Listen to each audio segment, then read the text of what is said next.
Hello, everybody, and welcome to the Focus on Gaming podcast, episode number 43. I'm Martin. I've got Duncan and Tom, all three of us. Hello. Than us. How have you all been?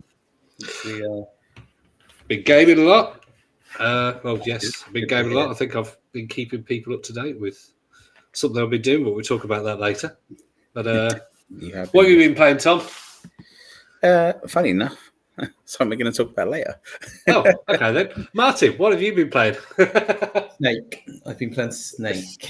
So I've gone back in time. I've got a phone with about 20-year-old tech on it, a Nokia 8210. Because my last phone broke and I couldn't really afford to get a new contract phone, so I just bought the cheapest phone I could from Argos. It's got Snake on it, so it's brought back some nostalgia. And Doodle Jump is also on it. I don't know if any of you Doodle Jump, but that is really addictive. So I'm probably playing it on that phone as much as I was on my previous phone, but my previous phone I was on it for like Facebook and other smart stuff, but now I'm on it just for Doodle Jump and a really terrible camera. But other than that, I've also been on my Switch, been playing Zelda and Rocket League. I've got Rocket League on there now, which I probably shouldn't have done. But had any more 3 a.m. finishes? Not quite 3 a.m. No, I have had some late finishes. 2:58. 2:58, and I'm like, okay, I'm not going down that road again. So, but no, actually, it's probably a testament of how good Zelda is. Is that I'm still playing that more than Rocket League. So, because most games, Rocket League I end up just shelving all the other games and just playing Rocket League, whereas I'm still persevering with Zelda. So you got the Nintendo World Championship coming out on Switch soon, haven't you? For the NES edition. So it's like challenges and tournaments kind of thing. Yeah. So it's a bit like that anti-arcade kind of thing. Yeah, something like that. Yeah. So you play through. You got Zelda. Well, you got Mario, the first one, and various Excite Bike stuff like that, and you just have to complete the levels within a certain amount of time or achieve a certain target. I say Mario Kart, that was SNES, wasn't it? Not yeah, I think they're going to do a SNES edition next year. You have to enter that, Tom, if they do a SNES one. Yeah. Probably be on Rainbow Road, and I'll just fail miserably. Also, you've been playing the two mobile games. I mean, those are pretty much like a timeline of the most popular mobile games. Well, actually, Snake. It's got a few games. It's got Snake, Doodle Jump. It's also got Crossy Road, which was also really popular, wasn't it, when that came out? So, Doodle Jump was probably one of the biggest first smartphone, one of the biggest like early smartphone games, wasn't it, with the touch screen? Because all you had to do was tap, tap, tap, and tilt. Was it tilt or was it touch? I can't remember. Do you know there's an arcade game of that as well? Yeah, there's one local to us in Essex. Yeah. Well, my phone isn't touch screen or it doesn't have the technology to tilt, so I'm doing it all by buttons. But it's it's addictive. So So why not? If anyone wants the really cheap phone, the Nokia 8210, they do loads. Make an observation, Martin. Every time you are on the podcast, the picture behind you changes. It's a different frame, a different picture every time. Did your missus plan this out? It is the same picture, I promise. I probably just where I'm sat. I try and cover it up with the icon, so it's some privacy. I'm gonna have to look back now because maybe we're haunted. My partner's doing it without me knowing. Yeah, it's like the outfit of the day. Well, there's just gonna be some like really, really rude pictures there. There isn't really rude pictures, don't worry. I'm sure they're all lovely pictures of your family, but no, it's all good. You're all good. No good for anybody that's on audio, but So right. Well, I'll tell you what. Going on to non-handheld things I've been playing. Big Kit, no, not Big Kitty. Little Kitty, Big City has come out on Game Pass, which I don't know if you've seen it. Is sort of like cross between Stray and Untitled Goose Game. It's definitely great for kids because my 6-year-old's been playing it today, and you basically you're just being arsehole cat, basically, just jumping on walls and knocking things off. If there's literally you press the left or right trigger to bat things to the left or right, so you just stand on a shelf and boink, knock whatever you want off, and you trip people up and everything. So yeah, it's basically you're just going to be horrible to people, and it's a cat who's fallen off a skyscraper, like bang, bang, bang, bang, bang, bang, and wants to find their way home. So I haven't got very far into it yet. Bit fiddly controls, but no, it's not bad. It's not bad. When you first said it, I for some reason I initially thought Hello Kitty. I was thinking, like another Paw Patrol, Peppa Pig type of game. Oh god, we're getting a lot of cat games lately, aren't we? What was the other one we had to Stray? Walk Stray. I enjoyed that. Yeah, it's really good, really good. This is very cartoony. It's fun. It's got humour to it because you talk to other animals, and the cat that you play is sometimes a bit naive, sometimes the other animals are a bit naive, kind of thing. But it makes it quite funny. But it's simple. It's a bit puzzly. It's a bit sort of find this, find that kind of thing. It's good. It's available on Game Pass. So if you got Game Pass, if not, is it worth a buy? Yeah, probably not. It's not a £60 game, but it's a £30-40 game. Yeah, for that. Cool. I wouldn't mind.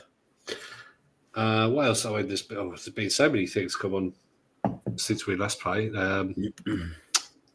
Tomb Raider's come back to Game Pass, but there's also Kona 2, but I haven't played that yet. That looks a bit serious. The first one was a bit serious and dark. But no, that's all I've been playing recently, other than things we're going to chat about in a bit. So, Tom, yes, what have you been playing? This you can tell us this time. Well, I decided to pull out my PSP collection, and phew, thank God. And I was playing virtual tennis, and so many. I was playing MotorStorm, and Mercury. Oh, Mercury! That was that was just called Mercury, wasn't it? Mercury, yeah, that was fantastic. So, very good puzzle game. Yeah, so essentially you move a ball of mercury around different a puddle. Yeah, puzzles. There was another game, wasn't there, called Puddle? I think that was very similar. Very similar, yeah. But so I just went through. Oh, and I played a game called Infection, which essentially you go around. It used to be an online game, but you still got minimal functionality. So you play. It's a zombie game. You start off as a survivor. You then get eaten, and you can watch your virus go around the map and take over. And on the online version, when it worked online, I don't think it does still. You could actually watch it all around the world on the world map and see how far your virus had travelled. It was really good. And then you act out as a zombie, and then you chase players who are non-zombies. It's very cartoony, but very good.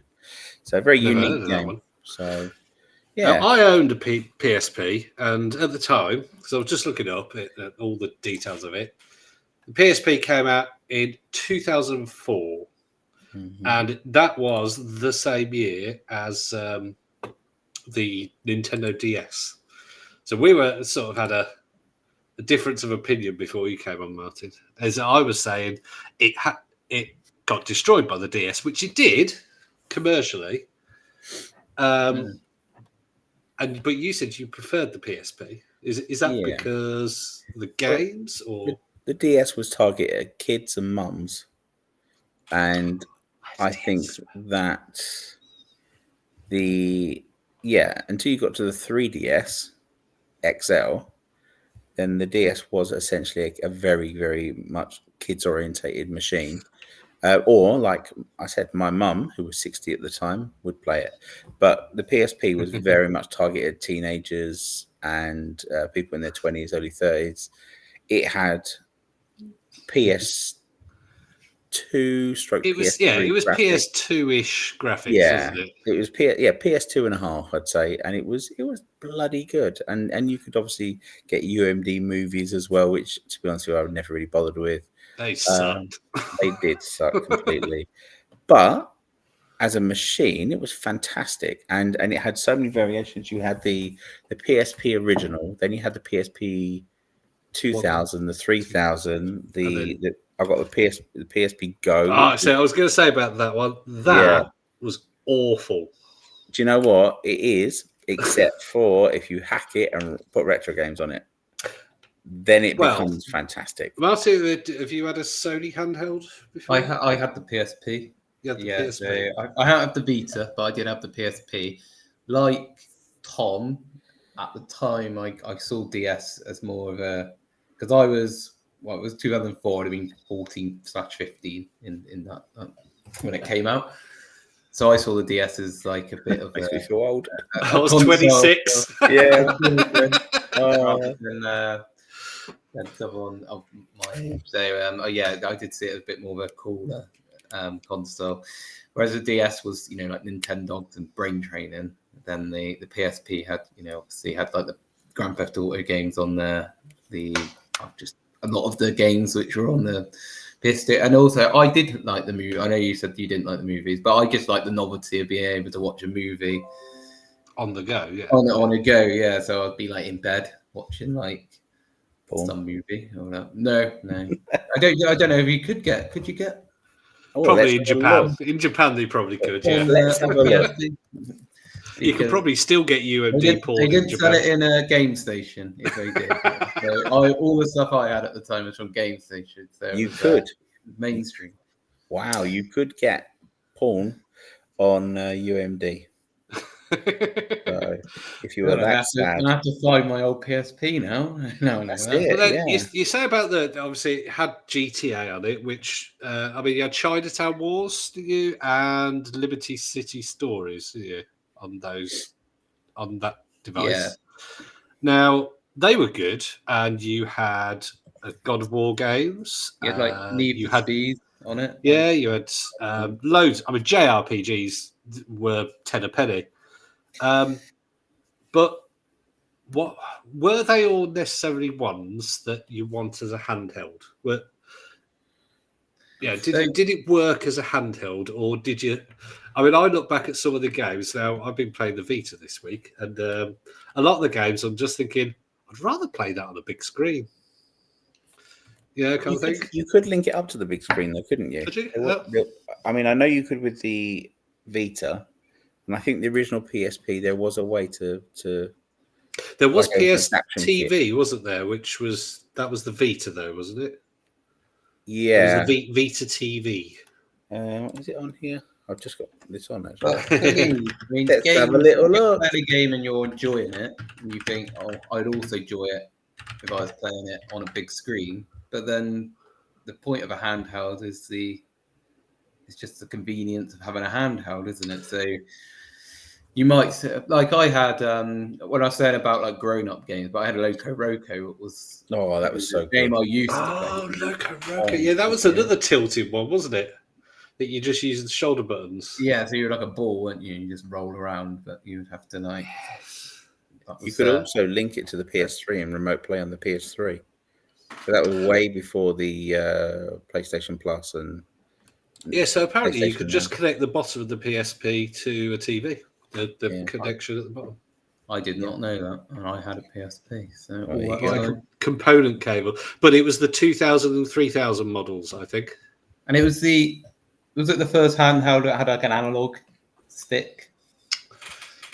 Yes, the original did. Yeah, because whether it's the first one, I don't know.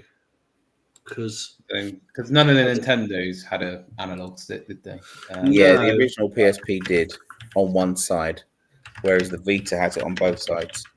But I don't know. There was another company that released a handheld that had an analog stick. Just looking at see if there was. The Game Gear that definitely didn't have an analog stick. So obviously, you had a few handhelds before it, but most of them were D-pads. So it was definitely the first mainstream handheld with an analog stick. Yeah, but I don't like the ones that are are on the Vita and the PSP, especially that have the very little. They're not raised from the console. Obviously, they've got to be like that because they're meant to be slim. But on the Vita, trying to do a first-person shooter is almost. We tried I Killzone can't do it on the Vita. Have I tried Killzone on the Vita? I do have it at the moment. I haven't. I played about 5 minutes of it though. So once you get into it, it's really good. It seems good. It seems like a sort of what does it remind me of? There was one of the Call of Duty, the Black Ops 3. It reminds me of. Yeah. That kind of futuristic. I mean, the Vita was essentially PS4, early PS4 graphics. I think we could say very early on. Why do you think the PSP was that failed though? Do you think it was the hacking, like the ability, the fact that it was jailbroken pretty quickly-ish? I don't consider it a failure, to be honest. I mean, I was just looking now. I mean, it sold 80 million. 80 million. I don't think that's a failure, really. Yeah, I don't think it's a failure. I think the online system with it was naff. I think there was so many games available, but it didn't have a lot of support from all the third-party vendors. I mean, that was disappointing. But initially, it had everything from Street Fighter to Midway, Mortal Kombat collections. It had, I think, it even had Crash Bandicoot via a download. I think it had it had all the PS1 versions, but wasn't that the online store, wasn't that for the later models? I can't check, but I'm not sure. But I know that I've got over 200 games for it, and they're just fantastic games. And I mean, you two are reminding me of some of the really good ones, especially the puzzly, like the tilting kind of ones, because it only had the two shoulder. It only had left and right, didn't it? That's it. Yeah, it didn't have two. Which Rocky was fantastic. Rocky on the original PSP was fantastic, and the career mode was also good.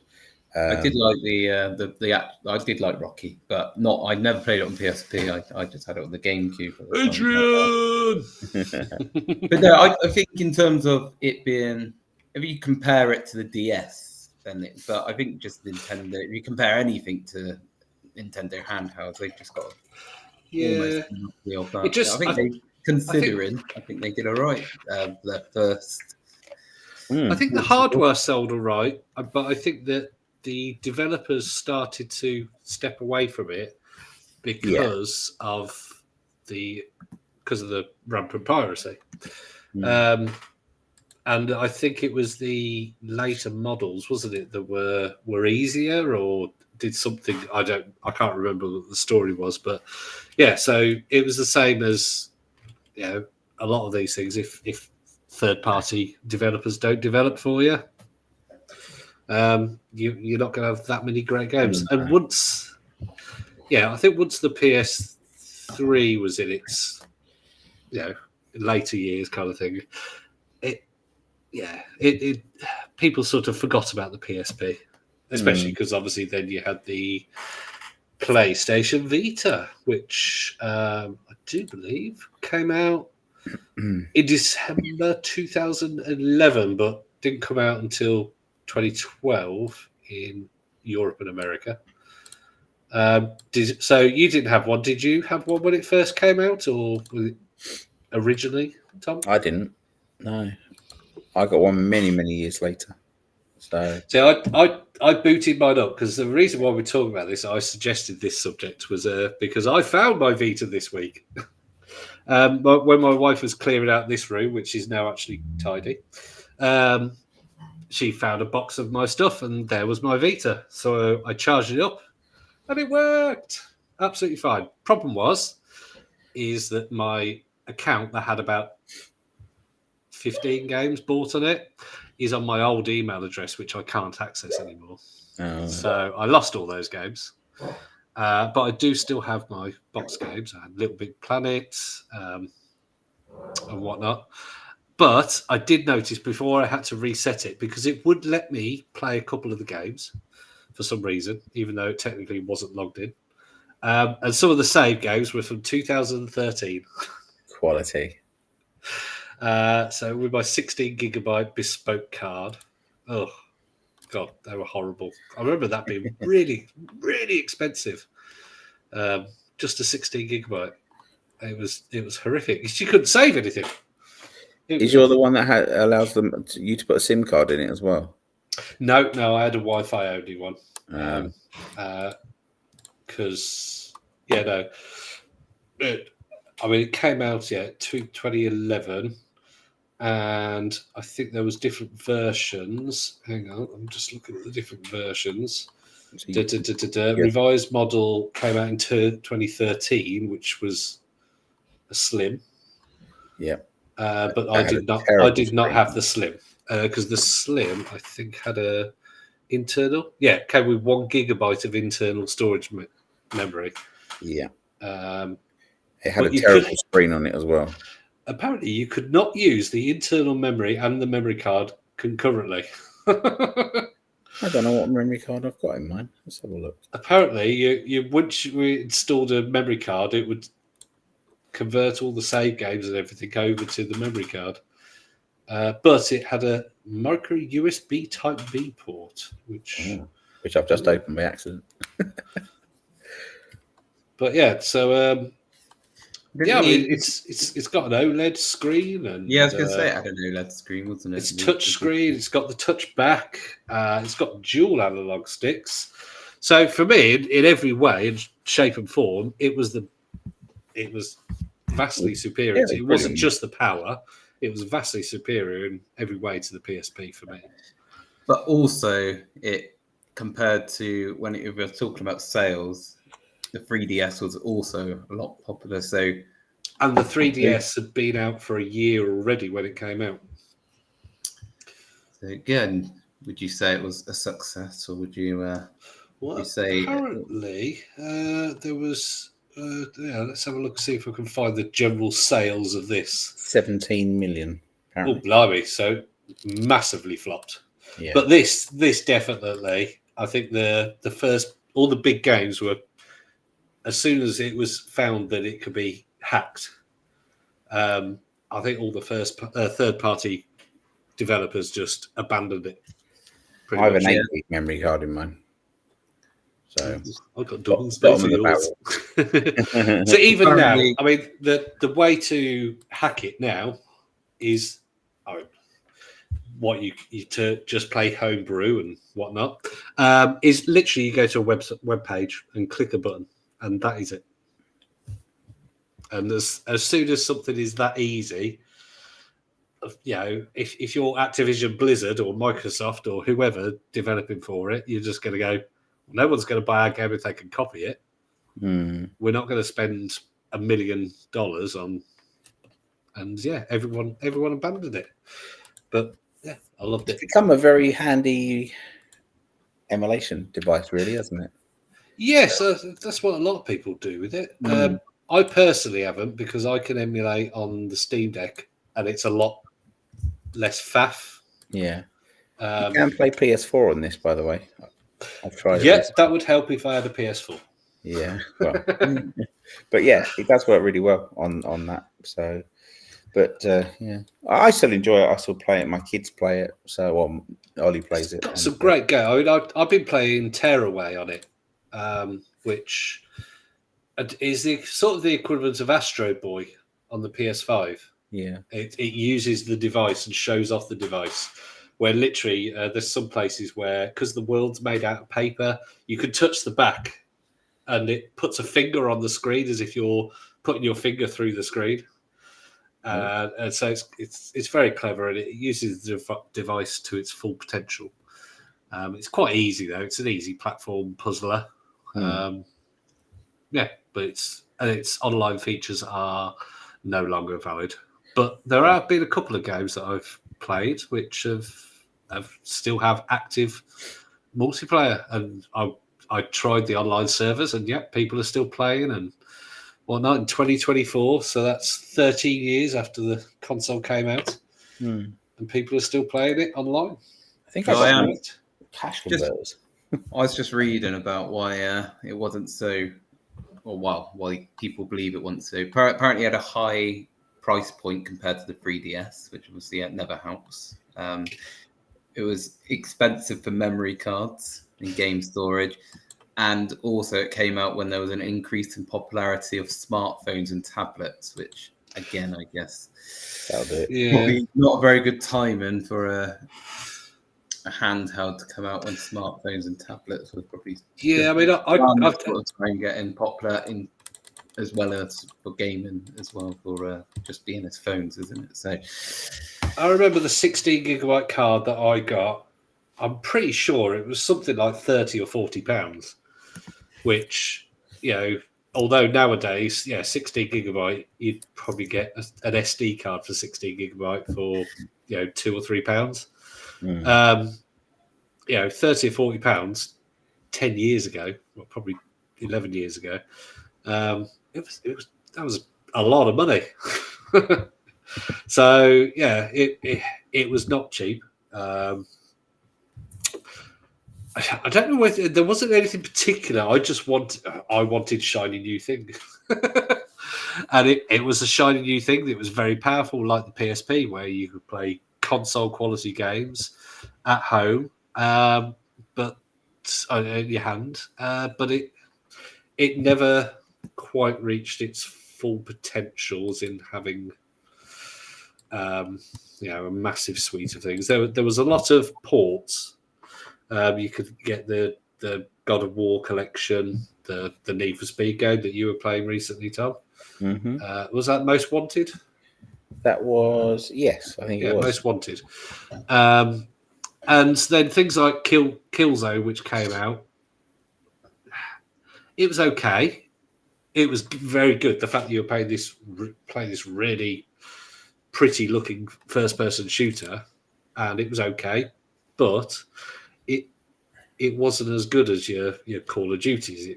It wasn't as good as your Battlefields, but it was a very good game. So there wasn't that standout reason to get it. Wipeout was fantastic on it. Oh, yeah. Wipeout was fantastic on everything, really, wasn't it? Was it Wipeout Pure? Was it Wipeout Collection? It was. Wipeout HD Collection or something? It was Wipeout 2048. But I also downloaded the PS1 version as well. So they were such good games. But would you sorry to go on. You want to keep it on PS Vita so we can, but I was just going to ask you, would you class the PlayStation Portal, which is the newest one, as a portable PlayStation device, or would you just say it's an extension? Yeah, I mean, I've chatted to loads of people who've got one, and if you have a need for it, there's so many dads that are like, "Oh my god, I get to play on my PlayStation whenever I want." If the wife wants to watch some reality TV, or the kids want to play on the Switch on the TV, or or I'm just sitting in bed and the wife's snoring away, they can sit and play on their PlayStation, and it works well. The screen is very good, apparently. The controller is basically a PlayStation 5 controller split in two. So it does what it's meant to very well. I just think, for me, a £150 price point would have been good. £200, I just think you could get an LCD refurbished Steam Deck for not much more. And you could do the same thing. Plus, you can play cloud Xbox. You can play PC games. You can emulate. You can play your PlayStation. Yeah. And my friend has got one because he like works away quite a bit. So he's got one. So when he's working away, he can still play his PS5. And I did say to him, I was like, you better ensure that either your PS5 is on or it's on sleep mode, because you'll get there and you won't be. And he said it's always on sleep mode, so you should be able to play it whenever, as long as he's got a Wi-Fi connection, isn't it? I think you have to have. I think the downside is you can't play PlayStation Plus games. Were they meant to be patching that in? Apparently so, but they haven't yet. So yeah, because there was also, they did advertise the fact that you didn't have to be on the same Wi-Fi network, because apparently there was some people on the group that I'm mod on. There's so many people who'd be like, hang on, I can take this anywhere and play it, and play my PlayStation 5. And people are like, yeah, I go to work, I go on holiday or whatever. And yeah, so, but as you said, I think there are restrictions. You can't, you can't play the PlayStation Plus. The PlayStation 5. You can't stream games, can you? But you can stream from your PS5. Yeah, maybe it's because the technical thing from your connection to their servers and back again might be difficult. But don't you feel like the PlayStation 5 though? If you add everything together, you got the machine for what, 550 now, 500. You've got the VR, which is another 500. Then you've got this other machine, which is what, 250. It's a lot of expense to. I just think, the Portal is trying to create what they're probably going to do in the future, because I think we all agree that going forward, consoles are going to be a mixture of handheld and home consoles, which PlayStation are doing, but they're charging you twice for it, because you've got to buy the home console, and also if you want to have the handheld, you've got to pay an extra £200 for it. Whereas just a question, do you think going forward, and this isn't just about PlayStation, Sony, but do you think we'll have just handheld consoles and just a home console? Or do you think now going forward it will always just be a hybrid of the two? I mean, the fact is that graphically there are not massive steps anymore. You've got the rumours of the power of the PS5 Pro that's coming out. That's like, oh, it can do ray tracing, and it's got this many teraflops, and it's got this gigahertz. All that's going to mean is that God of War is going to have nice shiny reflections on his head. No one cares. Do something with the, Astro Boy did something with the controller.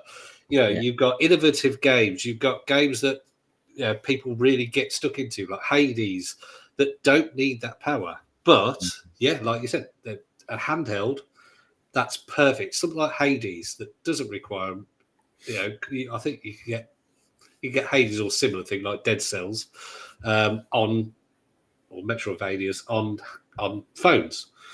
So I think the fact that there's rumours that Microsoft have got a handheld, PlayStation are, doing a PS5 Pro. Are they just going to hold off doing a PS6? Don't know. But I think that the Portal would be a good way of sort of bridging that gap. No, I feel there probably won't be another just handheld only console, because I think if people just want to play games handheld, they'll probably use their mobile phones now. I think the Switch Lite is a bit of a. The Switch Lite is the Switch Lite is, but there's so many people I've seen online that are just like, no, don't bother with that, because there's no point in it. It's cheaper, yes, but you can't connect it to this. You can't, if you get stick drift, you can't buy a new controller for it. So don't bother.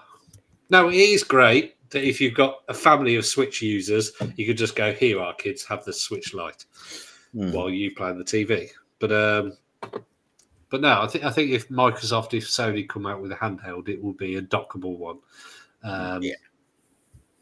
So it brings it up to 4K, maybe. Well, that's the next thing. The technology that's in the Steam Deck is 2 generations of chip behind, or almost, because the ROG Ally and the Legion Go have the next generation ahead of the Steam Deck, and then the next generation, I think, is sort of available, but not really. It's what do they call it? The RDNA or something 4, whereas the Steam Deck has Zen 2 technology. Or the chips. Apparently, we're getting a Rogue Ally 2 by the end of the year. Well, they've announced that there is. It's called the ROG Ally X, and it's a revision. It's going to be a revision. It's not going to be an ROG Ally 2, but they have announced that the SD card is moved. They're not acknowledging that there was an issue with the SD cards and people's SD cards melting, but they have said it's moved away from the fans and the heat source. But yeah, it'll be things like they haven't announced the specs. They've just said it's going to be announced or details of it are going to be announced in June.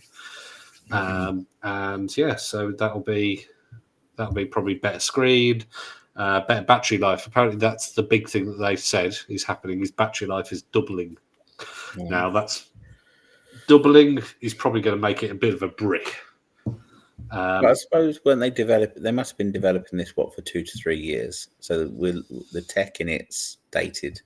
So maybe the jump is there battery wise. Who knows? Depends what you're playing. Yeah, I mean, the Steam Deck OLED is the battery life of that was increased by making it an OLED, increasing the battery. But yeah, there's various little technological things that just meant that the battery lasted a lot longer, something like 35% longer, or something like that. And if they could get a fantastic double life, I mean, that means you could, go on a whole 5-hour flight and play Cyberpunk the whole way. Yeah. Fantastic. We'll have to wait and see. But I think it's the way to go. I really do.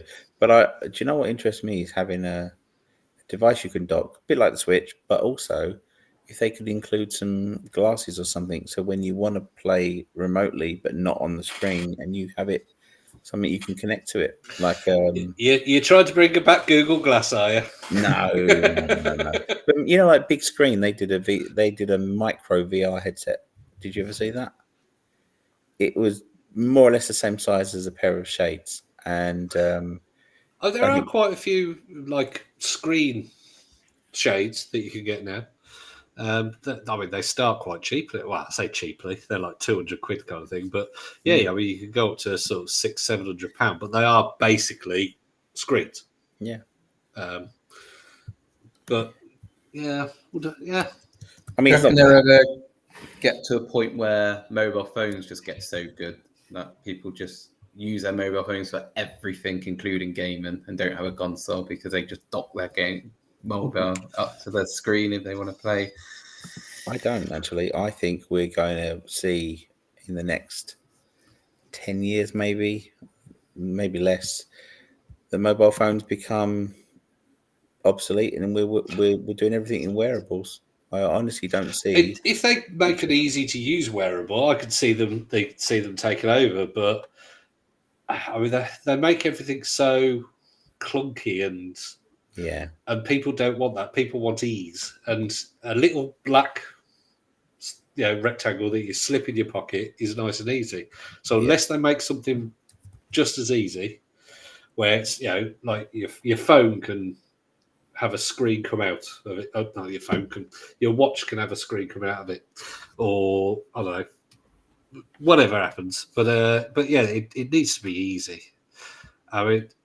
I sit there sometimes in bed and wife's snoring away, and I've got the Steam Deck right next to me. I've got my phone, and just the phone is quicker and easier to play with, and that's all I want there. And then I just want something to occupy me for 10 minutes, 20 minutes, and ease. A lot of people want ease of use.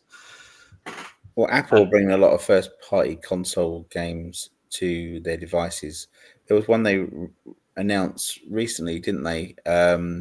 Which is quite a high standard game. I'm trying to remember what it was they announced, but Resident Evil. They brought Resident Evil 7, wasn't it, or 8? Anyway, they bought one of the last two Resident Evils to iPhone 15. Yeah. Apparently, it was a bit dodgy as to how good it looked. It was something ridiculously low resolution, and the textures and whatnot. Apparently, it looked good for being on a phone, but it didn't look good, if that makes sense. Wouldn't work But on Apple TV then. people will forgive that though, won't they? To play on their phone. If you go, do you know what? I want to play some Resident Evil. I'm just gonna grab my phone and start playing. I think it's about time Nintendo releases a phone, don't they? A mobile phone by Nintendo, and then you could play a Nintendo game and a mobile. What would they have that would be their little thing? What would be their thing that makes it crazy Nintendo? Their own operating system, so not Android or iOS. They have their own crazy. I can't ever see him doing it, but yeah, it'd be interesting. Yeah, if they just put like the Switch or whatever, they just stuck so you put a SIM card in it. Their mobile offerings have not been that great though. I mean, they've got Mario Run, haven't they? And the Mario Kart Tour, which wasn't really much of a Mario Kart game. No. There have been other ones. I mean, Pokemon Go was obviously an absolute thing, but that's Nintendo. That's Pokemon company, so I'm not counting them. Did any of you have the N-Gage? That was like a mobile phone. But also the Nokia N-Gage. I didn't have it. No. Yeah, apparently you had to take it apart to change the games, didn't you? You had to take the battery out, the back off, and then take the battery out, swap the game cartridge over, and then put it back together. And then you had the 1 to 9 keypad that had buttons and stuff on it, and apparently the controls were awful. But it had, for the time, it had Tomb Raider. Tomb Raider, yeah. Sounds convenient though. It wasn't very convenient. It wasn't very good. It got abandoned as soon as it was released. The reviews of it were not kind when it came out. Before it came out, everyone was really excited for it because Nokia were the big company, the mobile company, and if they'd got it right, like if they'd gone with Nintendo, changed the future, didn't it? Yeah, we could all just be now playing mobile phones as consoles rather than this still having consoles and mobile phones as two separate. And Nokia wouldn't have been sold about 20 times because the Nokia nowadays is not Nokia that. Well, I think it was. It was sold to one company, then sold to another company, then somebody sold the name, then they bought the name, and then they sold the name, and all this kind of thing. So sounds like Atari. Yeah. So really weird. Mm-hmm. I do believe Tom. I think. I need to leave. So we'll say goodbye to Tom right now, but I don't think we'll just natter for a bit longer, Mr. Martin. Yeah, I will see you all next week. Yeah, see you for episode 44, Tom. Okay. See you later. Bye. And now I've got to move our icon because it's covering up your face. I wonder if that's on the recording, me moving it around. Hey, there we go. Anyway, so what are we talking about? Yes. Handhelds. Well, handhelds. Yeah, we started with Sony, and then we've gone off on a little bit of a tangent and just started talking about what the future of handhelds are. Handheld, would it just be mobile phones? Well, I'll tell you what, now that he's gone, I'll tell you what, we'll quit the handheld sort of because Microsoft have rumoured to have a handheld thing. But have you heard this week, we've got to talk about it really, that Microsoft have closed down 4 studios, but the main 2 are the Tango one, the Tango Gearworks, who made Hi-Fi Rush, and probably the biggest one is Arcane Austin, who made Prey and Redfall. As in Prey, the 2017 Prey, not the 2011 Prey or whatever that was. Have you played any of those games, Prey? I don't know. I don't think I have. I might have done, but I can't think. I haven't played Redfall. Well, funnily enough, I've actually just finished Prey on the Steam Deck. It's very much it's a story-based, first-person sneaking puzzle kind of game where you have to go from one place to another, and there's multiple ways you can do areas or you can solve the game. You can actually, there's halfway through the game, if you do certain things, you can finish the game straight off. But it's very good. It's a sci-fi story-based shooter. Yeah, very good. And it was very well received. Redfall was not, obviously, well received.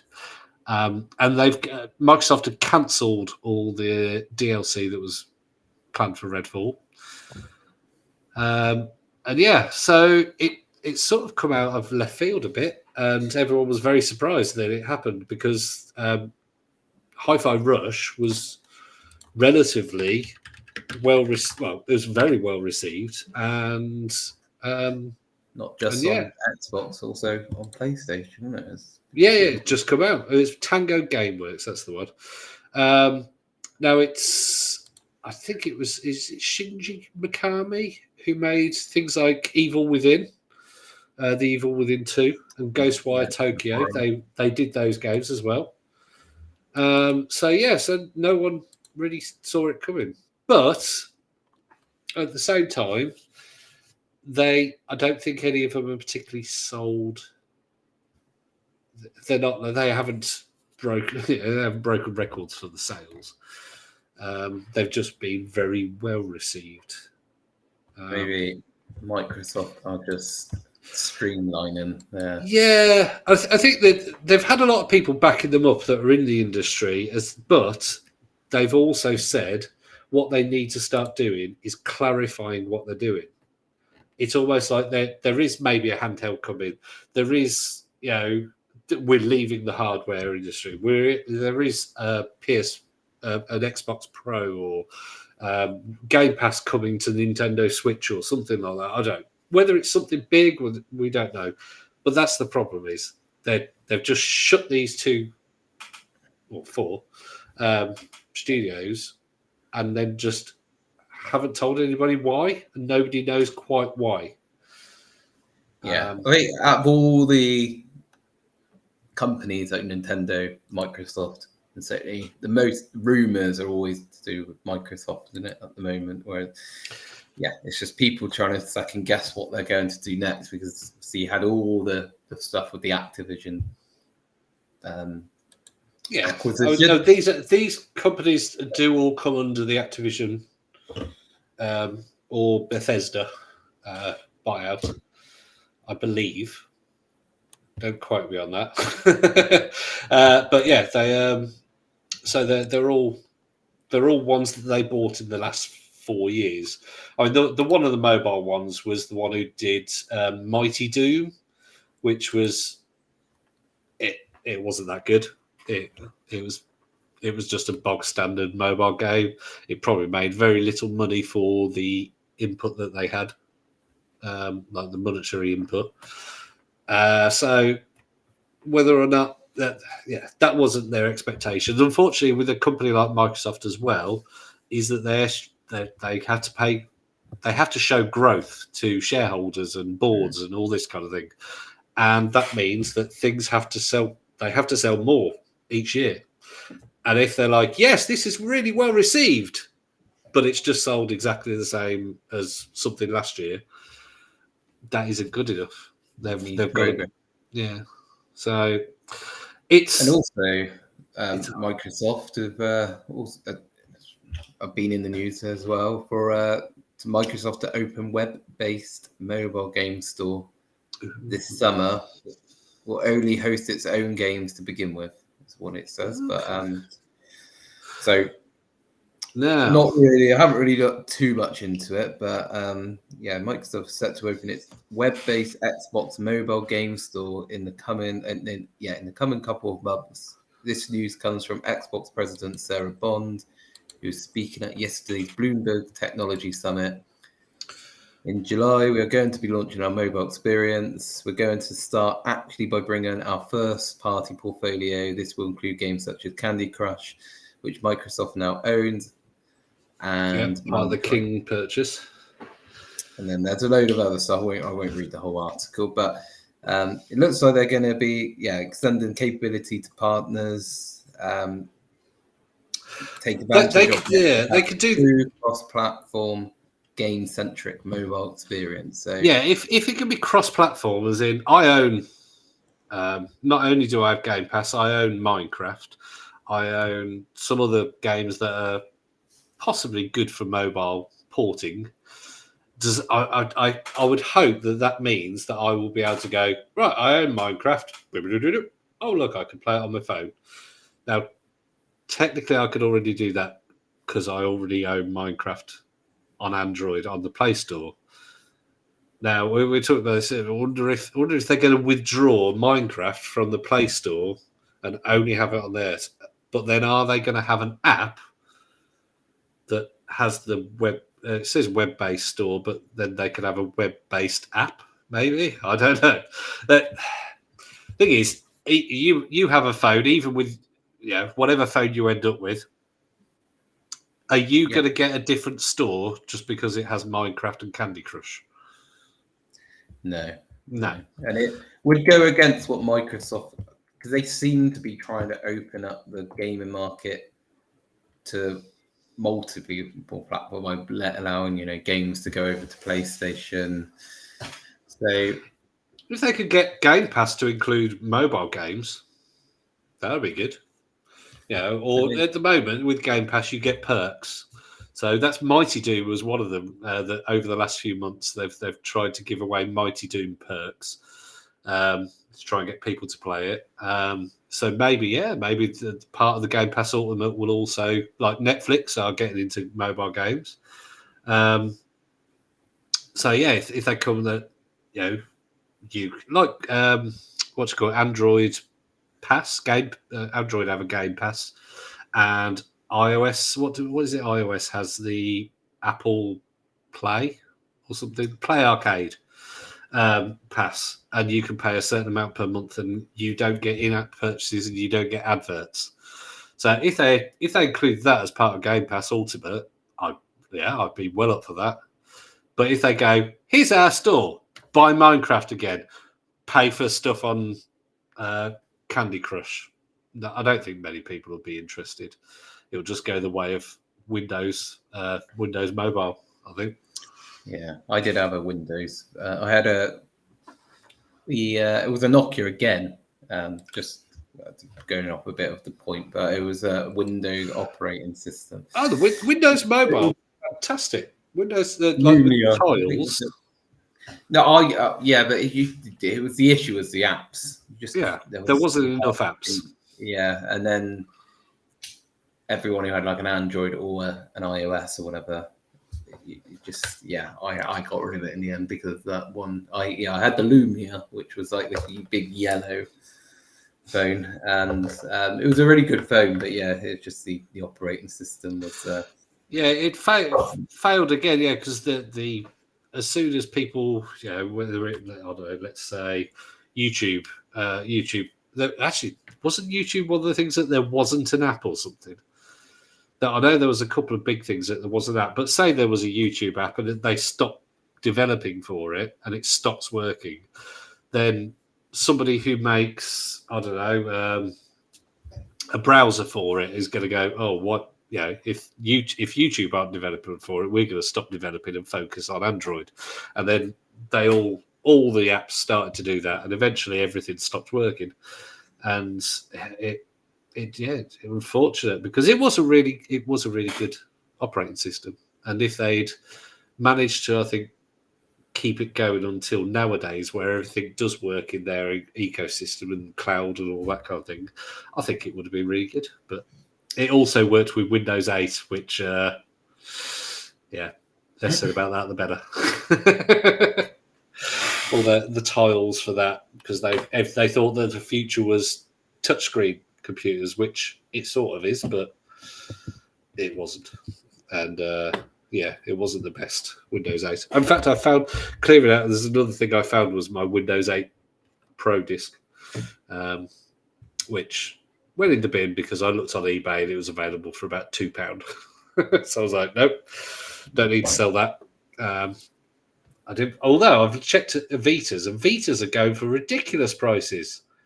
Like some of them with about sort of 10 games kind of thing, we're going for like £200. So, maybe I'll play it for a little while and then sell it. Yeah, I guess it's the last proper portable that PlayStation have brought out. So yeah, it's a piece of history now.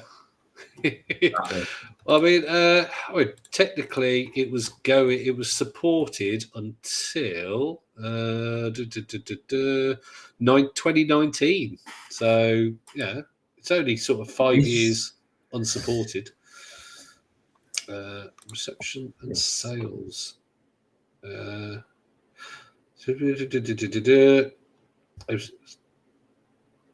contrast, an estimated 80 million similar drop. Sorry, just read a quick thing. But yeah, it is a great piece of kit. I do love the Vita. But again, there's lots of games that I'm like, other than things like your Loco Roco on the PSP and Mercury and Tearaway, there's so many games I'm just like, do you know what? I'd rather play it on the Steam Deck or on the big screen on the Xbox or the PC. Yeah, because a lot of the PS Vita games you could get on PlayStation 4, couldn't you? I think. Yeah, and I didn't have a PS3 and I didn't have a PS4, so I've never been able to use it as a remote player either. I don't know how those worked. I mean, I'm sure Tom would probably tell us, but whether that worked well. Anyway, right. I think anyone this day, or do you want to? Yeah. I've done that for a while. No, I was just having a look as we were speaking. On this day, 26 years ago today, so 1998, May the 12th, Gran Turismo, the first Gran Turismo. God, that game was so good. Make you feel old, Duncan. But that was so good, that game, and it was. I mean, people will look at it now and go, "What? That's those graphics." But those graphics were absolutely groundbreaking when it came out. Absolutely, you just didn't see anything that realistic. It was such a good game. Loved it. There was a lot of good racing games back then. Could you? And then GT2 came out. GT2 came out, and it was just fantastic as well. I mean, it made what was already amazing so already even better. It definitely it sort of put a level in that everybody else had to get to. And it wasn't until sort of your Project Gotham Racing and then Forza that. I mean, there was other ones. Gran Turismo. I know, obviously, it's still popular now, but for a period of time, it was the only racing game, wasn't it? Which was on consoles. Above everything else. And like you said, Forza's now. I mean, Forza and GT are the levels. I mean, obviously on PC, actually, and on Xbox and stuff, you've got things like Assetto Corsa and. I know, obviously, you also had you Need for Speeds back then, didn't you, as well? And Burnouts, which were also really good. But they were arcade. There were fewer arcade fans. But do you remember getting I suppose Gran Turismo and future ones as well? You had to get the licenses, didn't you? And it was just so hard. Some of the lessons you had to pass. Weren't quite as hard as the Driver PS1 Driver game. That the intro on that you had to pass to get to the rest of the game, but they were the S license. Oh my god, that was hard. But then you could get I think there was GT or GT2. There was a Suzuki Pikes Peak version that had the really ridiculously oversized spoiler. And it was you could only get it if you had the S license. Hang on, Pikes Peak, Suzuki, the Suzuki Escudo. There's actual pictures of it from real life, and ridiculously oversized. But yeah, it was in Gran Turismo, and it was just so good. And you could do any of the dirt races. It must have been in GT2. I can't find it. No, so good. 26 years ago. Turtles, 35 years ago. The Nintendo, the NES version. Oh, Sega Saturn, 29 years ago. Yesterday. Yeah. Wow. That was a bit of a flop. It was. I played it once. Part of the demise for Sega. I played it once, and it was not good. They really, if they'd waited a year and stuck some more 3D power into it, it would have been okay. But very like hexagon graphics. Yeah, isn't it didn't do 3D very well, and it was compared to the PlayStation and the Nintendo 64, which were its main competitors. It's oh blimey, yeah, King's Quest 1, 40 years ago, 40 years old on the Apple II and PC. That's the kind of game that Tom would still be playing today, wouldn't it? I mean, the King's Quest games were ones where you had to. It was really weird because although you had text-based instructions, but you also controlled the character. So you had to tell the character where to go, and then you had to type in the instruction, like pick up or something like that. So it was really hard, and you could die so easily. I've never completed. I've only ever played it in emulation, and it's quite a hard game. Oh, Minecraft, 15 years old. May the 10th. So 2009. I think I first played that. I think 2011. I think I played it. Maybe. I think the first time. I think I downloaded a PC version of it, but it wasn't. It wasn't anything like it was today. It was his dirt, his stone, and I think one of the big updates that I played had rail tracks in it, and that's how far apart from where it is now. Where they have votes now on what things people want to have added to it, because now, what was it? My son was really excited because armadillos are coming to it. He's like, you can get armadillos in there now, Daddy. I'm like, okay, what do they do? They're armadillos. Oh, okay, excellent. But that's all it is. He just liked armadillos. And Minecraft today apparently has over 166 million monthly active players. Wow. So that's shows crazy. A game that came out 15 years ago. Wow, I've just got to May the 13th, and there's a 48-year-old game, Breakout. Wow. 1976, yeah. 1976, yeah. That is a crazy. I mean, because that's a game that still, to this day, there are ports of, not that version, but like versions of Breakout, because it's just the paddle at the bottom. It's Arkanoid kind of thing, isn't it? Where you just have a paddle and hit something up. Atari as well, wasn't it? Breakout, is that an Atari game? Yeah, I think it was on a lot of. I think it was. Yeah, it was on a lot of devices. Yes, it was. Oh yeah, I'm just looking. It was published by Atari on May the 13th. Oh, it was designed by Steve Wozniak. I didn't realise that. Who obviously went on to co-found Apple. Yeah. Every day. Probably one of the oldest games I think we've mentioned on this day. I don't remember that one because I am not 48.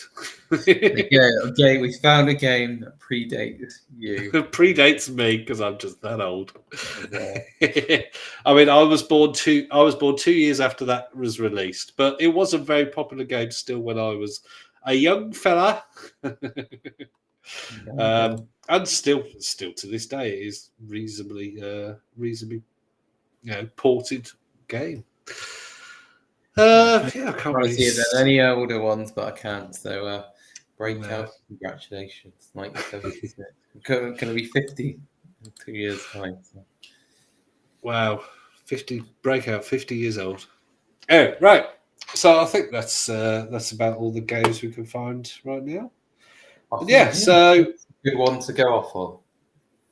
48-year-old game.